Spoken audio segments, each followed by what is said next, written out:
ओम शांति। ओम शांति। ओम शांति। ओम शांति। ओम शांति। आज बाबा कह रहे मीठे बच्चे, अपने लक्ष्य और लक्ष्यदाता बाप को याद करो। दोनों को याद करना। अपना लक्ष्य क्या है? लक्ष्मी नारायण बनना। और लक्ष्यदाता शिव बाबा है। इन दोनों को रोज याद करना है तो दैवी गुण आ जाएंगे। किसी को दुख देना, उसकी ग्लानि करना, ये सब आसुरी लक्षण है। ये सब नहीं करना है। किसी की निंदा करना, चुगली करना, ग्लानि करना, ये सब नहीं करना है, ना ही दुख देना है। प्रश्न है, बाप का तुम बच्चों से बहुत ऊंचा प्यार है। बाप का तुम बच्चों से भी बहुत ऊंचा प्यार है। उसकी निशानी क्या है? देखिए, बच्चे बाबा से प्यार कर रहे क्योंकि एक मन में लालच भी आ गया कि हमें लक्ष्मी नारायण बनना है, ये सब है। लेकिन बाप का क्या है? हम लोगों से तो कुछ भी नहीं है। इसलिए बाप का बच्चों से भी बहुत ऊंचा प्यार है। लेकिन उसकी निशानी क्या है? उत्तर है, बाप की जो मीठी मीठी शिक्षाएं मिलती हैं, यह शिक्षाएं देना ही उनके ऊंचे प्यार की निशानी है। इतना ऊंचा ऊंचा बात बाबा बता देता है बिना किसी स्वार्थ के, तो यही निशानी है। बाप की पहली शिक्षा है, मीठे बच्चे, श्रीमत के बगैर कोई उल्टा सुल्टा काम नहीं करना। अगर श्रीमत नहीं है तो कभी भी उसका उल्लंघन नहीं करना है श्रीमत का। तुम स्टूडेंट हो, तुम अपने हाथ में कभी भी लॉ नहीं उठाना। अगर स्टूडेंट हैं हम, तो हमें कभी भी लॉ नहीं उठाना। वो क्या करा, वो क्या करा, जो टीचर है वो जाने, जो प्रिंसिपल है वो जाने। तुम अपने मुख से सदैव उसके लिए रतन ही निकालो। उसके लिए रतन माना वो बहुत अच्छे, बाबा बैठाया है, निमित्त है, बहुत अच्छा है। पत्थर नहीं मारो, वो तो ऐसा है वैसा, यानी कि बाप पर उंगली उठाना है। ओम शांति। बाप बैठ बच्चों को समझाती हैं। अब इनको यानी लक्ष्मी नारायण को अच्छी रीति से देखते रहो। जब भी देखते हैं फोटो लक्ष्मी नारायण का तो देखना है। अब उनका जेवर, उनका कपड़ा नहीं देखना है कि बहुत सुंदर जेवर पहने हैं, बहुत सुंदर वस्त्र पहने हैं, कितना सुंदर लग रहे, ये नहीं। यह है एम ऑब्जेक्ट। तुम इस घराने के थे, ये देखना है कि हम लोग इन्हीं के बच्चे हैं, इन्हीं के वंशज हैं। तो कितना दिन रात का फर्क हो गया ना। पहले देखते थे तो पूजा करने का भाव जागृत होता था, अब उनके कुल में जाने का भाव जागृत हो रहा है। इसीलिए घड़ी घड़ी इनको देखना है। हमको ऐसा बनना है। इन्हों की महिमा तो इतनी अच्छी जानते हो, या पॉकेट में रखने से भी खुशी रहेगी। अंदर में दुविधा जो रहती है वह नहीं रहनी चाहिए। हम बन पाएंगे कि नहीं, हम जा पाएंगे, ये दुविधा नहीं रखना है। इसको दे अभिमान कहा जाता है। दे अभिमान बस बोलते हैं ना कि हम नहीं कर पाएंगे, पता नहीं हम बन पाएंगे कि नहीं। नहीं, बनना ही है, यही लक्ष्य रखना है। मैं कल्प कल्प बनी थी, इस बार भी बन रही हूँ। तो देही अभिमानी होकर इन लक्ष्मी नारायण को देखोगे तो समझोगे हम ऐसा बन रहे हैं, तो जरूर इनको देखना पड़े ना। देखिए, जब भी गर्भवती महिला होती है ना, तो वो कोई बहुत सुंदर बच्चे का फोटो या अपने युगल का फोटो जरूर रखती है कि ऐसा ही बच्चा हो, तो देखती रहती है। उसी तरह अभी हम लोगों को लक्ष्य मिला लक्ष्मी नारायण बनने का, तो लक्ष्मी नारायण का डेली फोटो देखना है, निहारना है, मुझे ऐसा ही बनना है, ऐसा ही बनना है। और ज्ञान गर्भ गर्भ में क्या करना, अपने मन रूपी गर्भ में ज्ञान को धारण किए हुए हैं, तो वो संस्कार बन जाएगा। तो बाप समझाते तुमको ऐसा बनना है। मध्या जीव भवा, इनको देखो, याद करो। मध्या जीव, मध्य में क्या है? अभी ज्ञान है, लास्ट में विनाश है। तो कलयुग का विनाश और संगम युग पर स्थापना और विनाश दोनों हो रहा है। तो हमें मध्य यानी कि सतयुग, त्रेता, द्वापर, कलयुग सबको याद करना है। दृष्टांत बताते हैं ना कि उसने सोचा मैं भैंस हूँ, तो अपने को भैंस ही समझने लगा। मैं भैंस हूँ। जब उसको निकलने के लिए बोला गया कि दरवाजे से बाहर निकलो, तो बोले मैं कैसे निकलूंगा, इतना छोटा सा दरवाजा और मैं भैंस तो बड़ा हूँ। तो ये दृष्टांत दिया जाता है। हम लोगों को भी बोलना है मैं लक्ष्मी नारायण हूँ, मैं लक्ष्मी नारायण हूँ। तुम जानते हो यह हमारा एम ऑब्जेक्ट है, यह बनने का है। कैसे बनेंगे? बाप की याद से और बाप की याद के साथ साथ क्या हो जाता है, श्रीमत याद आ जाता है कि बाबा का श्रीमत क्या कहता है। तो हर एक अपने से पूछो, बरोबर हम इनको देख बाप को याद कर रहे हैं? लक्ष्मी नारायण को देखकर बाबा को याद करना कि बाबा मुझे ऐसा बना रहा है। यह तो समझते हो कि बाबा हमको देवता बनाते हैं। जितना हो सके याद करना चाहिए। यह तो बाप कहते हैं निरंतर याद रह नहीं सकती, यह तो बाप कहते हैं निरंतर याद नहीं रह सकती, ब्रह्मा बाबा कहते हैं। परंतु पुरुषार्थ तो करना है ना, वो भी करते थे कि 24 घंटे कैसे याद करें, कि स्नान के समय, भोजन के समय, हर वक्त याद करते थे बाबा को। तो भले तुम गृहस्थ व्यवहार का कार्य करते रहो, करते हुए भी लक्ष्मी नारायण को याद करोगे तो बाप जरूर याद आएगा। बाप को याद करोगे तो यह जरूर याद पड़ेगा। मतलब दोनों एक दूसरे पे डिपेंड है कि लक्ष्मी नारायण का चित्र याद रखेंगे तो बाप याद आएगा, बाप को याद रखेंगे तो लक्ष्य याद रहेगा। तो हमको ऐसा बनना है, यही सारा दिन धुन लगी रहे तो फिर एक दो की ग्लानि कभी नहीं करेंगे। यह ऐसा है, फलाना ऐसा करता है, जो इन बातों में लग जाती है वो कभी भी ऊंचा पद नहीं प्राप्त कर सकते। मैं किसी की भी एक दूसरे की निंदा चुगली नहीं करनी है, ऐसे ही रह जाते हैं, फिर ऊंचा पद नहीं प्राप्त करेंगे, नीचा पद प्राप्त करेंगे। तो कितना सहज करके समझाया जाता है, इनको याद करो, बाप को याद करो तो तुम ये बन ही जाओगे, गारंटी बाबा दे रहा। अगर बाबा को याद किए, लक्ष्य को याद किए तो हम ऐसा बन ही जाएंगे। तो यहाँ तो तुम बैठे हो सामने बाबा की, सभी के घर में यह लक्ष्मी नारायण का चित्र जरूर होना चाहिए, है कि नहीं लगा हुआ है? लक्ष्मी नारायण का चित्र जरूर होना चाहिए। कितना एक्यूरेट चित्र है लगा हुआ। हाँ, विष्णु लक्ष्मी नहीं, वो विष्णु में लक्ष्मी नारायण कंबाइंड, और जो लक्ष्मी का रूप उसमें दिखाया गया ना वो प्रकृति है। बाबा ही घर से लाए। हाँ, तो इनको याद करोगे तो बाबा याद आएगा कि मुझे ऐसा ही बनना है। सारा दिन और बातों के बदले यही सुनाते रहो। क्या सुनाते रहे? कि बाबा को याद करो और लक्ष्य को याद करो। ये इधर उधर की बातों को याद नहीं करना है, फलाना ऐसा करता है, ये तो ऐसा है, ये तो बदलेगा ही नहीं, ये सब हम लोगों को एकदम किनारा कर देना है। किसी की निंदा करना, इसको दुविधा कहा जाता है ना, कि बाप को याद करे कि उसको याद करे। तो दुविधा क्यों? हमें तो बाबा को याद करना है। तो तुम्हें अपनी दैवी बुद्धि बनानी है। किसी को दुख देना, ग्लानि करना, चंचलता करना, यह स्वभाव नहीं होना चाहिए। चंचल मन क्या करता है? कभी इधर भगाता है, कभी उधर भगाता है। तो ये चंचलता नहीं करनी है। इसमें तो आधा कल्प रहे हो, क्या मिला? इधर उधर की बातों में तो आधा कल्प रहे, क्या मिल गया? कलयुग ले आए। तो अभी तुम बच्चों को कितनी मीठी शिक्षाएं मिलती हैं। इनसे ऊंचा प्यार दूसरा कोई होता नहीं। कोई भी उल्टा सुल्टा काम श्रीमत बिगड़ नहीं करना चाहिए। बाबा कहता है कोई भी उल्टा सुल्टा काम श्रीमत के बिगड़ नहीं करो।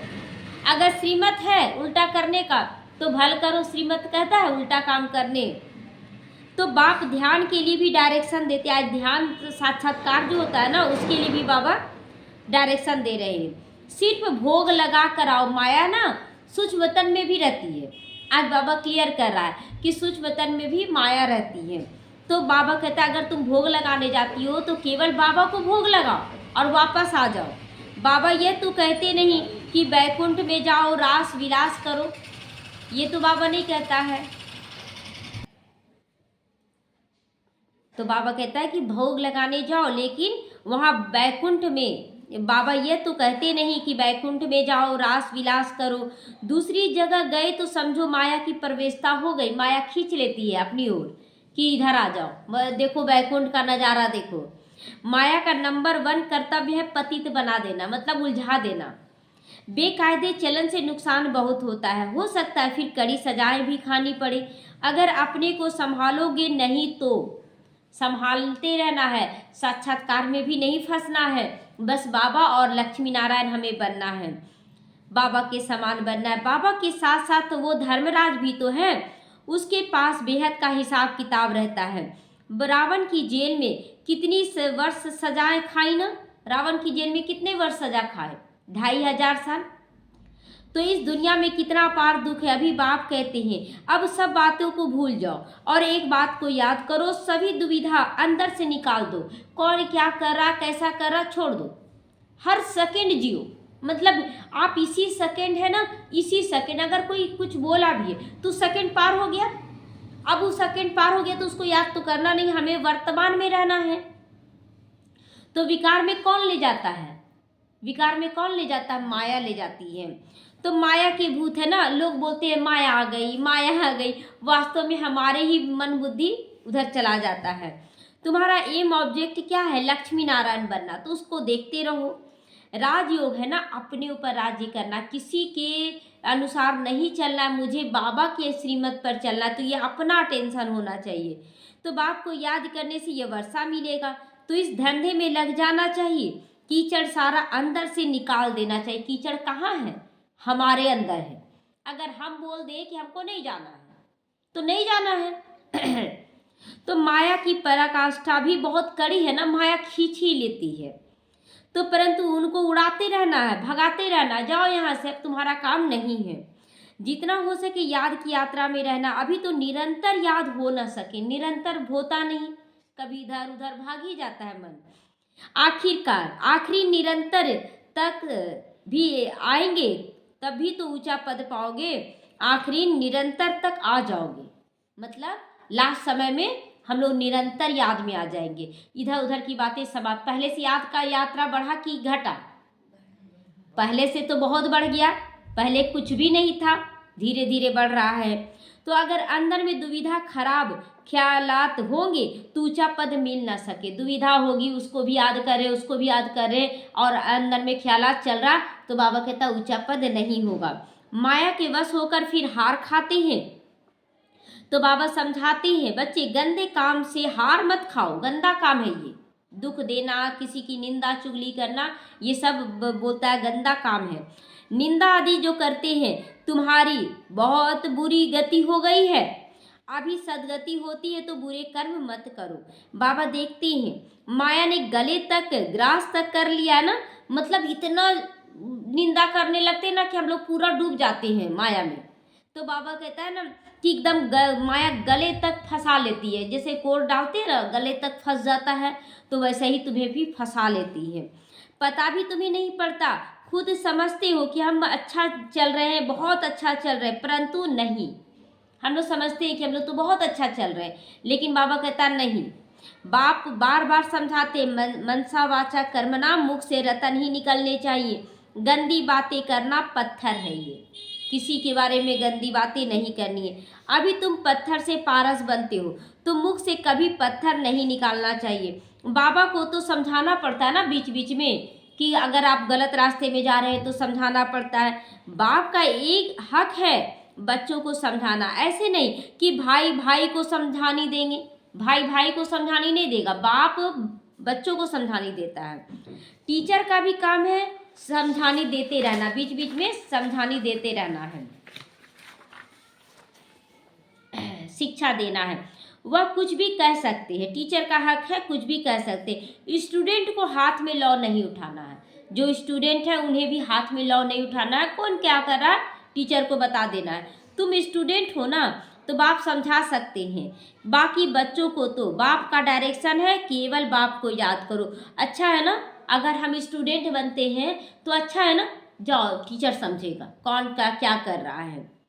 तो तुम्हारी तकदीर अभी खुली है, श्रीमत पर ना चलने से तुम्हारी तकदीर बहुत बिगड़ पड़ेगी, फिर बहुत पछताना पड़ेगा। कल भी बाबा बोला ना, सावधानी दिया कि खून के आंसू रोएंगे, बहुत पछताएंगे, रोएंगे, लेकिन कुछ नहीं होगा, कुछ भी नहीं होता। देखिए, अगर किसी के जीवन की कहानी को बचपन से देखते आए और लास्ट समय में देखेंगे, अगर वो पाप किया ना, तो उसको अपना ही पाप बहुत धोखा देता है, और वो पाप उसको बहुत तकलीफ देता है।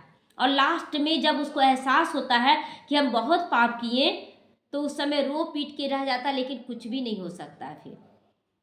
तो अगर आदि मध्य अंत कोई भी कहानी को देखेंगे तो अंतिम में पता पड़ जाएगा कि कितना ग्लानि होता है। इसीलिए हम लोगों को उसमें नहीं फंसना है। जीवन और मृत्यु, जन्म और मृत्यु के बीच का थोड़ा सा ड्यूरेशन, जिसमें हम बहुत पाप पुण्य का खाता बना लेते हैं। इसीलिए बाबा सावधानी रोज देता है, बच्चे डिटैच हो जाओ। बाप की श्रीमत पर ना चलने से सजाएं खानी पड़े, तो दूसरा पद भी भ्रष्ट हो जाए, सजा भी मिलेगा और पद भी भ्रष्ट हो जाएगा। तो जन्म जन्मांतर कल्प कल्पांतर की बाजी है ये। बाप आकर पढ़ाते तो बुद्धि में रहना चाहिए कि बाबा हमारा टीचर बनकर आया है, जिनसे यह नॉलेज मिलती है। अपने को आत्मा समझो, यही नॉलेज मिल रहा है ना, कि अपने को तुम आत्मा समझो। आत्माएं और परमात्मा का मेला कहा जाता है ना, तो 5000 वर्ष के बाद हम मिलेंगे। इतने इसमें जितना वर्षा लेना चाहो ले सकते हो। अब कितना वर्ष रह गया है, और जितना वर्षा मतलब जितना संस्कार आप भर सकते हैं ज्ञान को धारण करके, उतना हमारा प्रारब्ध बनेगा। तो नहीं तो बहुत बहुत पछताओगे, रोओगे। बाबा रोज हमें सावधानी चेतावनी दे रहा है। सब साक्षात्कार होगा, ऐसा नहीं। कल भी बाबा बोला था कि बिना साक्षात्कार के सजा नहीं।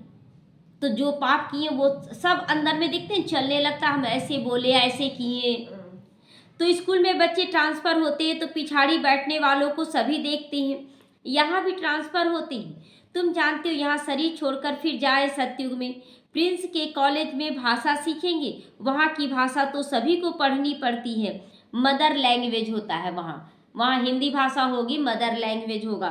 बहुतों में पूरा ज्ञान नहीं, फिर पढ़ते भी नहीं रेगुलर, छोड़ देते हैं पढ़ाई को। तो 1-2 मास किया, उसके बाद आदत ही पड़ जाती, मिस किया फिर आदत पड़ जाती है रोज़ मिस करने का। तो बाबा कहता है कभी मिस नहीं करना है, रेगुलर का क्लास करना है, मिस करने की आदत नहीं डालनी है। संग है माया के मुरीदों का, बाहर में संग किसका है? माया के मुरीदों का।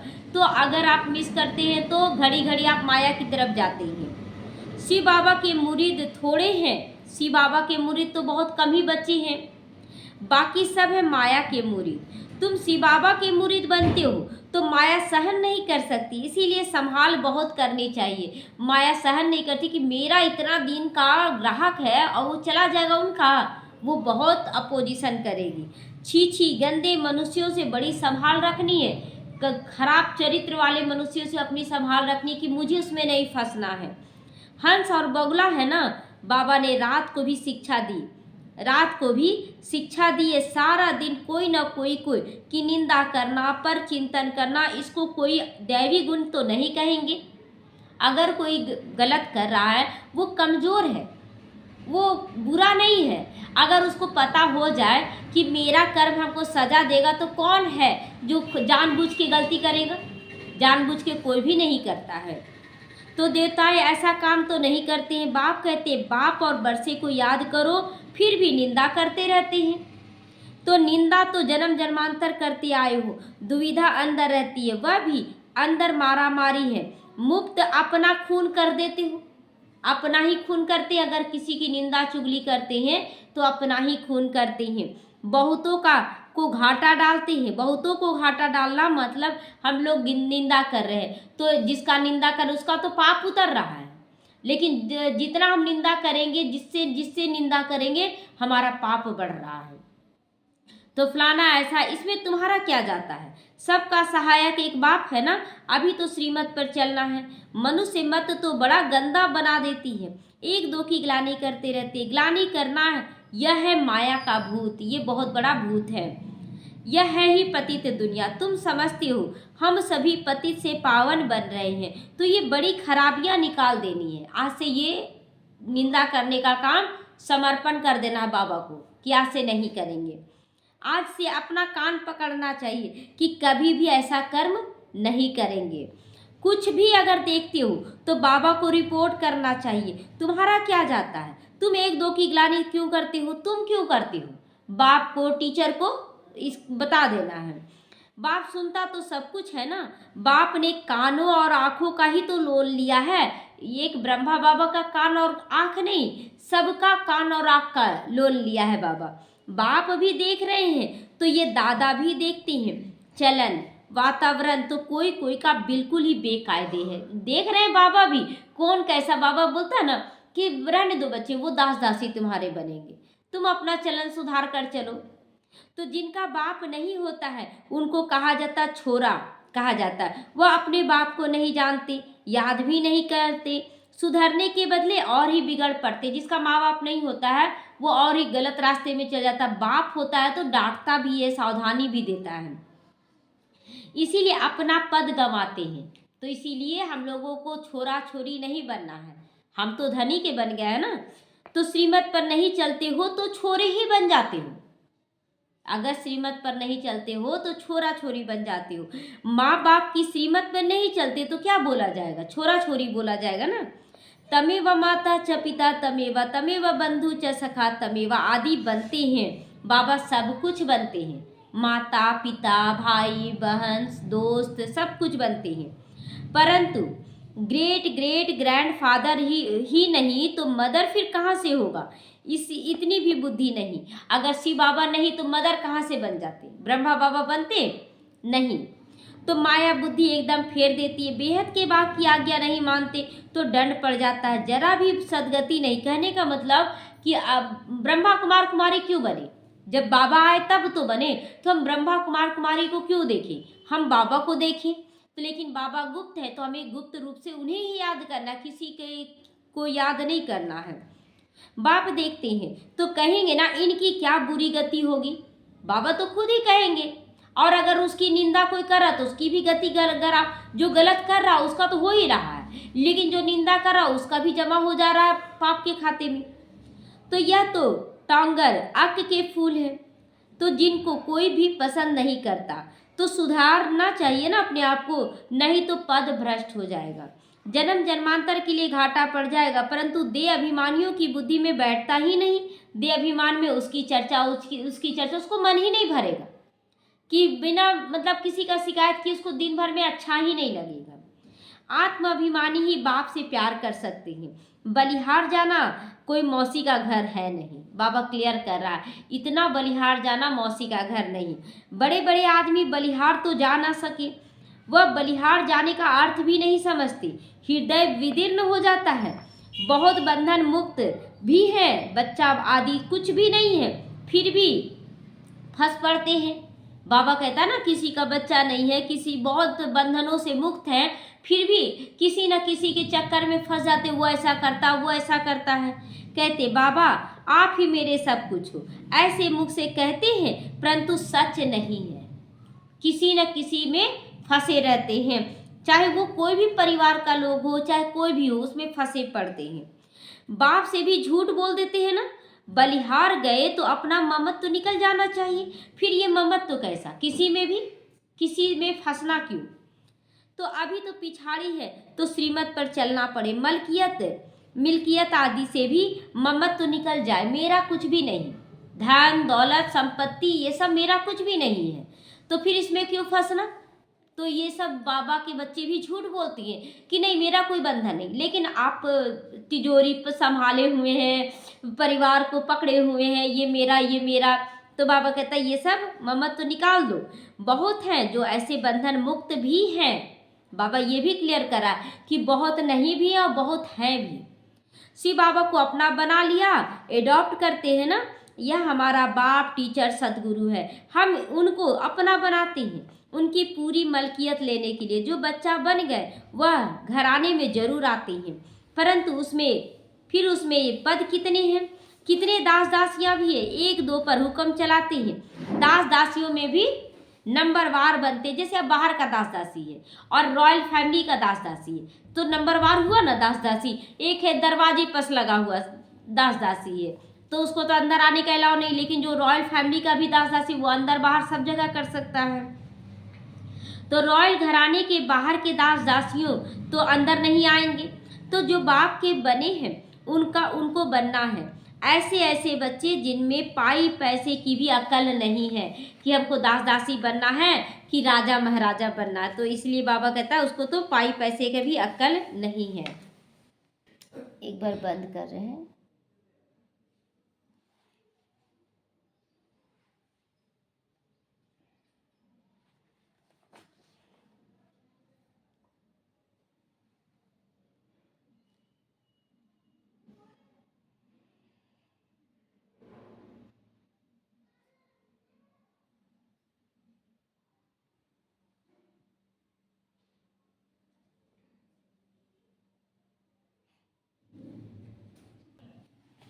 तो बाबा ऐसे तो कहते नहीं कि मम्मा को भी याद करो, वह मेरे रथ को याद करो, बाबा भी ऐसे नहीं कहते हैं। तो बाबा कहते हैं देखिए ब्रह्मा बाबा जिसे बोलते हैं ना, फॉलो करो मम्मा बाबा को, याद करो ये नहीं बोलते बाबा, याद करो शिव बाबा को। इसमें बच्चे मूंझ जाते हैं कि बाबा भी तो कहता है कि मम्मा बाबा को याद करो, मम्मा मम्मा पापा को शरीर से थोड़ी याद करना है, उनके कर्मों को याद करना है कि वो कैसा कर्म करके गए हैं, और शिव बाबा को याद करना है। तो बाबा तो हमेशा कहता है कि माँ मैं कम याद करो, तो देह के सब बंधन को छोड़कर अपने को आत्मा समझो। बाप समझाते हैं प्रीत रखनी है तो एक बाप से रखो, तब बेड़ा पार होगा। बाप के डायरेक्शन पर चलो। मोह जीत राजा की कथा भी है ना, तो मोह जीत राजा की कथा सतयुग में थोड़ी होगा। वहां बोलते ना राजा का बच्चा मर गया, उसमें किसी को मोह नहीं था। तो राजा वहां पर सतयुग में बाप से पहले बेटा मरेगा ही नहीं, क्योंकि सब अपना उम्र पूरा करके मरेगा, शरीर छोड़ेगा। और यहाँ पर ना होता है कभी बच्चा पहले मर गया, कभी बाप पहले मर गया, कभी पत्नी पहले मर गई, ये सब यहाँ होता है। तो बाबा कहता है ये मोह जीत का कहानी यहाँ हो रहा है, तुम्हें किसी में मोह जाल नहीं बिछा कर रखना है। तो पहले नंबर में है बच्चे। बच्चा तो मलकियत का मालिक बनता है। अब देखिए पत्नी भी है ना तो हाफ पार्टनर होती है, लेकिन जो बच्चा बनता है वो फुल संपत्ति का मालिक बनता है। तो हमें बाबा का बच्चा बनना है। तो स्त्री तो हाफ पार्टनर है, बच्चा तो फुल मालिक बन जाता है। तो बुद्धि किस तरफ जानी चाहिए? बाबा का बच्चा बनने के लिए, है ना। बच्चा कभी बने, उनकी दुल्हन भी बने, बाबा की पार्वती भी बने, लेकिन बच्चा बनकर सब कुछ वारी जाना है। तो बाबा को फुल मालिक बनाओगे तो ये सब कुछ तुमको देंगे। बाबा क्लियर कर रहा है कि तुम अपना मालिक शिव बाबा को बनाओगे, यानी कि हम अभी बच्चा बनकर सब कुछ उनको सौंप दिया, बच्चा बन जाए तब बाबा भी सब कुछ सौंपेगा। तो लेन देन की बात ही नहीं, यहाँ लेन देन की बात नहीं है, यह तो समझ की बात है। बाबा ऐसा तो नहीं बोल रहा ना कि शरीर छोड़ के तुम आत्मा निकल जाओ और हमको शरीर दे दो, ऐसा तो नहीं बोल रहा है। शरीर तुम्हारे पास ही रहे। तो भाई तुम सुनते भी हो, दूसरे दिन सब भूल जाते हो, रोज सुनते हैं फिर खत्म हो जाता है। बुद्धि में रहेगा तो दूसरों को समझा सकोगे। बाप को याद करने से तुम स्वर्ग का मालिक बनोगे। यह तो बहुत सहज है। मुख चलाते रहो, मुख चलाते रहो मतलब बाबा बाबा करते रहो। एम ऑब्जेक्ट बताते रहो सबको। विशाल बुद्धि तो झट समझेंगे, अंत में यह चित्र आदि ही काम आएगा। इसमें सारा ज्ञान भरा हुआ है। चित्र आदि काम आएगा मतलब सबको दिखाकर समझाएंगे कैसे, चित्र दिखाकर ना। तो लक्ष्मी नारायण और राधे कृष्ण का आपस में क्या संबंध है ये सब बताना है। यह कोई नहीं जानता कि राधे कृष्ण और लक्ष्मी नारायण, बोलते ना राधा अलग है, कृष्ण का जब बड़े होते हैं तो नारायण का विवाह हो जाता है रुक्मिणी से, लेकिन नहीं, वहाँ पर ना राधा ही बड़ी होती है और उनका नाम लक्ष्मी पड़ता है। फिर राधा उनका कुमारी जब रहती है तब उनका नाम होता है। तो लक्ष्मी नारायण तो जरूर पहले प्रिंस रहे होंगे ना, बेगर टू प्रिंस है ना, बेगर टू किंग नहीं कहेंगे, बेगर टू प्रिंस। मतलब अभी जब भिखा सबको समर्पण करते हैं हम लोग तो अभी बेगर बनते हैं, और जब सतयुग में जाएंगे तो पहले प्रिंस बनेंगे कि पहले महाराजा बनेंगे? पहले प्रिंस बच्चा बनेंगे ना, अब बच्चा बड़ा होगा तब तो महाराजा बनेगा। तो प्रिंस के बाद ही किंग बनते हैं। यह तो बहुत ही सहज है ना, परंतु माया कोई को भी पकड़ लेती है। किसी की भी निंदा करना, ग्लानि करना, यह तो बहुतों की आदत सी बन गई है, और तो कोई काम है नहीं उनको। बाप को कभी याद करेंगे नहीं, एक दो की ग्लानि का धंधा ही करते रहते। यह माया का पाठ है जो पक्का कर लेते हैं। बाप का पाठ तो बिल्कुल ही सीधा है। पिछाड़ी में ये सन्यासी आदि जाएंगे, कहेंगे कि ज्ञान है तो इन बीके के पास। लोग अभी तो कह रहे हैं ना, अभी देखिए एक कॉन्फ्रेंस हो रहा है ना गीता का, ज्ञान का, और सभी लोग मान रहे हैं कि बहुत अच्छा है। कुमार कुमारियां तो पवित्र होते हैं, तो प्रजापिता ब्रह्मा के बच्चे हैं। हमारे में कोई खराब ख्याल भी नहीं आना चाहिए। बहुतों को अभी भी खराब ख्यालात आते हैं विकारों के, फिर इसका सजा बहुत कड़ा है। बाप समझाते तो बहुत है, अगर कुछ चाल तुम्हारी भी फिर खराब देखी तो यहाँ रह नहीं सकोगी, खुद ब खुद माया खींच लेगी अगर खराब चाल चलन होगा तो। बहुत थोड़ी सजा भी देनी होती है ना, तुम लायक नहीं हो तो लायक बनाने के लिए थोड़ी सजा देनी पड़ती है, तो माया खींचती है और फिर माया धुतकारती भी है। तो आप समझते हैं कि नहीं नहीं बाबा ही ठीक है, फिर दौड़ कर आते हैं। तो इसीलिए बाबा कहता थोड़ी सजा देनी पड़ती है। क्या है कि तुम लायक अभी नहीं बने हो, बाप को ठगते रहते हो, हम बहुत अच्छा चल रहे हैं, हम तो बहुत अच्छा चल रहे हैं। तुम बाप को याद नहीं कर सकोगे ना, इसीलिए सजा देना पड़ता है। मतलब थोड़ा सा भी अगर मिलता है, लगता है कि नहीं अब कुछ नहीं, जैसे शुरुआत में ज्ञान में आए तो लग रहा था नहीं अब परिवार भी तो है, सब कुछ तो देखना है, चलो ठीक है एक तरफ बाबा को रखेंगे। लेकिन जैसे ही ये विचार चला वैसे ही लौकिक परिवार से विरोध होने लगा शुरुआत में। तो बोले नहीं बाबा आप तो आप ही की तरफ रहेंगे, बिना किसी गलती के भी विरोध हो रहा है तो आप ही की तरफ। तो इस तरह से सजा नहीं देता बाबा उस समय, तो उधर चले जाते। तो इसीलिए जो हुआ तो अच्छा हुआ। तो अब जो निमित्त बना सजा देने के, वो भी तो अच्छा कल्याणकारी मेरे लिए हुआ, हम उसकी ग्लानि क्यों करें, वो बहुत अच्छा है। तो अवस्था सारी गिर पड़ती है जब आप ये सोचते हैं कि कितना विघन आने लगा बाबा का बनते ही। ये नहीं सोचना है, ये सोचना है कि माया कैसी है जो हमें सजा दे रही है, बाबा तो हमें प्यार से अपनी तरफ लाना चाह रहा है। अवस्था गिरना ही सजा है। श्रीमत पर ना चलने से अपना पद भ्रष्ट हो जाता है, बाप के डायरेक्शन पर ना चलने से और ही भूत प्रवेश कर जाएगा। अगर तुम माया की तरफ जाओगे तो और ज़्यादा विघन आने लगेगा, और ज़्यादा भूत प्रवेश करेगा, गुस्सा उस्सा सब आने लगेगा। बाबा को कभी कभी ख्याल आता है कहीं बहुत कड़ी कड़ी सजाएं अभी ही शुरू ना हो जाए। ब्रह्मा बाबा को ख्याल आता है कि अभी से ही कड़ा कड़ा सजा ना मिले बच्चों को। सजाएं भी बहुत गुप्त होती है ना, कड़ी कड़ी पीड़ा ना आ जाए। मतलब अंदर से जैसे डिप्रेस्ड क्यों हो रहा है, बाहर से तो दिख रहा है सब अच्छा है, लेकिन अंदर से मन बुद्धि में एकदम लग रहा है कि कुछ नहीं हो रहा, कुछ नहीं। ये अंदर का सजा है, अंदर का सजा घुट रहा है, इंसान निकल भी नहीं पा रहा और बाबा में रम भी नहीं पा रहा। ऐसी स्थिति बच्चों की हो गई है अभी, जो वो समझ रहा है सब कुछ कर नहीं पा रहा है, तो सजा ही खाते हैं। तो बाप तो सब इशारे में समझाते रहते हैं, अपनी तकदीर को लकीर बहुत लगाते। इसीलिए बाप खबरदार करते बच्चे आत्मा समझो अपने को, शरीर तुम हो ही नहीं। तो अभी गफलत करने का समय नहीं है, अभी अपने को सुधारो, अपने को सुधारना है। 24 घंटे यही अटेंशन रखे, चलो ठीक है कोई गलत कर रहा है कोई बात नहीं, वो कर रहा है मुझे अच्छा कर लेना है।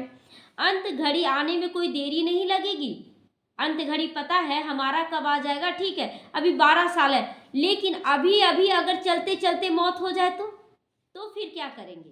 अच्छा मीठे मीठे सीखी लदे बच्चों प्रति माता पिता बाप दादा का याद प्यार और गुड मॉर्निंग। रूहानी बाप की रूहानी बच्चों को नमस्ते। हम रूहानी बच्चों की रूहानी माता पिता बाप दादा को याद प्यार गुड मॉर्निंग और नमस्ते नमस्ते, शुक्रिया बाबा शुक्रिया। धारणा के आज मुख्य सारे, कोई भी बेकायदे श्रीमत के विरुद्ध चलन नहीं चलनी है, स्वयं को स्वयं ही सुधारना है। स्वयं का दीपक स्वयं बनो, अपना दीपक स्वयं बनो। दीपक से देखो कि कहाँ गंदगी है। छीछी गंदे मनुष्यों से अपनी संभाल करो। अगर कोई निंदा कर रहा, चुगली कर रहा, इधर उधर की बातें कर रहा, उसमें व्यर्थ टाइम वेस्ट हो रहा, हमें उससे निकल जाना है। बंधन मुक्त हैं तो पूरा पूरा बलिहार करो। अगर आप बंधन मुक्त हैं तो फिर किसी भी आत्मा में फंसना क्यों, सब कुछ बलिहार कर दे। अपना ममत्व तो निकाल दो, कोई भी अपना है। मन बुद्धि क्या कहता है कोई अपना, फिर भी फंस पड़ते हैं। तो अपना सुधार खुद करना है, अपना दीपक स्वयं बनना है। कभी भी किसी की निंदा व परचिंतन भी नहीं करना है। गंदे खराब ख्यालातों से स्वयं को मुक्त रखना है, गंदे खराब ख्यालों से अपने को मुक्त रहना है। वरदान है समर्थ स्थिति का विघन, समर्थ स्थिति का स्विच ऑन कर व्यर्थ के अंधकार को समाप्त करने वाले अव्यक्त फरिश्ता बनो। लाइट नहीं रहता है, स्विच ऑन करते लाइट जल गया तुरंत पूरा प्रकाश फैल जाता है। तो बाबा कहता है समर्थ स्थिति का स्विच ऑन कर दो तो व्यर्थ का किचड़ा समाप्त हो जाएगा। जैसे स्थूल लाइट का स्विच ऑन करने से अंधकार समाप्त हो जाता है, ऐसे समर्थ स्थिति है स्विच, इस स्विच को ऑन करो तो व्यर्थ का अंधकार समाप्त हो जाएगा। एक एक व्यर्थ संकल्प को समाप्त करने की मेहनत से छूट जाओगे। जब स्थिति समर्थ होगी तो महादानी वरदानी भी बन जाओगे, क्योंकि दाता का अर्थ है समर्थ, अच्छा सोच रहा सबके लिए, समर्थ हो ही दे सकता है। और जहाँ समर्थ है वहाँ व्यर्थ खत्म हो जाता है। किसी भी देखिए ऐसी बहुत आत्माएं हैं जो बहुत निंदा भी करती हैं, लेकिन अगर उनका सुनते हैं तो व्यर्थ को समाप्त करने के लिए सुने, उसका ठीक करने के लिए सुने, उसको अपने अंदर घुटे ऐसा क्यों हो रहा है, ऐसा क्यों हो रहा है, ये नहीं बोलना है, वो अपना रोल अदा करा, बल्कि जो कर रहा है गलत उसको भी सकाश देना कि बाबा वो भी बच्चा आप ही का है, वो गलत नहीं है, अगर उसको पता होता तो करता ही नहीं। तो यह अव्यक्त फरिश्ता का श्रेष्ठ कार्य है। अव्यक्त फरिश्ता का श्रेष्ठ कार्य क्या है कि अगर किसी के बारे में आप सुन रहे कि वो ऐसा कर रहा है तो उसको सकाश दे, ये नहीं बोलने लगे आप भी कि वो तो ऐसा ही है, कोई भी बुरा नहीं है। स्लोगन है, सत्यता के आधार से सर्व आत्माओं के दिल की दुआएं प्राप्त करने वाले भाग्यवान आत्मा भव। भाग्यवान आत्मा कौन है? जो सत्यता के आधार पर, मतलब आत्मा सत्य है और आत्मा का गुण सत्य, बाकी सब झूठ है, तो यही सत्यता के आधार से सभी आत्माओं की दिल की दुआएं प्राप्त करो, मतलब हर एक आत्मा को दुआ देना है, तो फिर वो भी आपको दुआ ही देगा। वो कभी देखेगा ही नहीं कि आपके अंदर कोई कमी है, तो वो दुआ देगा कि नहीं। आज उसके अंदर कमी है, वो काला चश्मा लगाया है तो आपके अंदर वो नहीं देख पा रहा कि वो आप अच्छे हैं, तो जिस दिन उसका चश्मा उतरेगा वो खुद सोचेगा नहीं ये तो हमेशा अच्छा किया मेरे साथ। तो हमारा कर्तव्य है हमेशा अच्छा करते रहें, अगर कोई निंदा भी कर रहा कोई बात नहीं, हमें अच्छा करते रहना है। ओम शांति।